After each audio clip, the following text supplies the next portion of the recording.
सभी भाइयों और बहनों को जय भीम नमो बुद्धाय। साथियों, आज हम एक ऐसे गंभीर और कड़क मुद्दे पर बात करने आए हैं जिसे सुनकर आपका भी खून खौल उठेगा। आज हम बात करेंगे उस चोर दरवाजे की जिसके जरिए हमारे पढ़े लिखे बहुजन युवाओं के हक और हिस्सेदारी को खत्म करने की एक बहुत बड़ी साजिश रची जा रही है।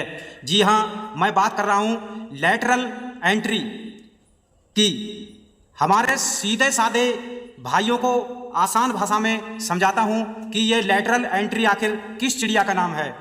भाई, हमारे समाज के बच्चे दिन रात एक करके भूखे प्यासे रहकर सालों साल यूपीएससी जैसी कठिन परीक्षाओं की तैयारी करते हैं ताकि वे आईएएस और बड़े अफसर बनकर देश की सेवा कर सकें और अपने समाज का नाम रोशन कर सकें। लेकिन ये सरकार क्या कर रही है? वे बिना परीक्षा के, बिना किसी इंटरव्यू के सीधे प्राइवेट कंपनियों के बड़े बड़े बाबुओं को लाकर मंत्रालयों में ऊंचे पदों पर बैठा रही है। और सबसे बड़ा झटका जानते हैं क्या है? इस लैटरल एंट्री में हमारा बाबा साहब का दिया हुआ पवित्र आरक्षण बिल्कुल शून्य यानी जीरो कर दिया जाता है।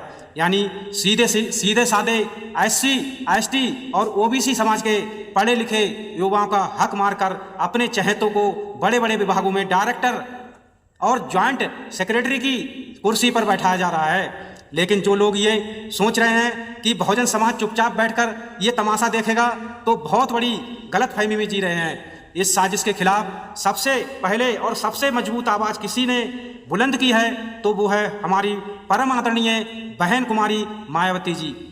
बहन जी ने इस जन विरोधी आरक्षण विरोधी नीति के खिलाफ सीधे मोर्चा खोल दिया है। उन्होंने साफ चेतावनी दी है कि सरकार का ये कदम हमारे संविधान और सामाजिक न्याय की आत्मा पर सीधा हमला है, जिसे बहुजन समाज पार्टी किसी भी कीमत पर बर्दाश्त नहीं करेगी।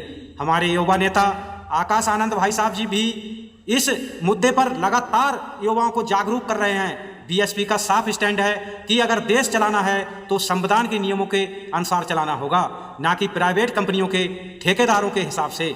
जरा याद कीजिए बहन जी का वो ऐतिहासिक शासनकाल जब यूपी में भर्तियां होती थीं तो बाबा साहब के आरक्षण के नियमों का पालन किया जाता था। बैकलॉग की सीटें चुनकर भरी जाती थीं ताकि हमारे समाज का कोई भी प्रतिभावान युवा पीछे ना छूट जाए। तो मेरे बहुजन समाज के शेरों, पढ़े लिखे नौजवानों और बीएसपी के सच्चे सिपाहियों, अब आंखें मूंद कर बैठने का वक्त नहीं है। अगर आज हम चुप रहे तो आने वाली पीढ़ियां हमसे सवाल पूछेंगी। हमें इस लैटरल एंट्री के चक्रव्यूह को तोड़ना होगा और सोशल मीडिया से लेकर जमीन तक बहन जी और आकाश आनंद जी के हाथों को मजबूत करना होगा।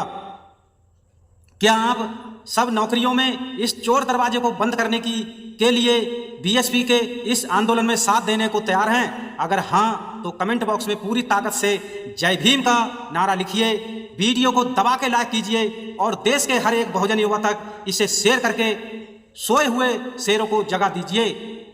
जय भीम, जय भारत, जय संविधान, जय बहुजन समाज।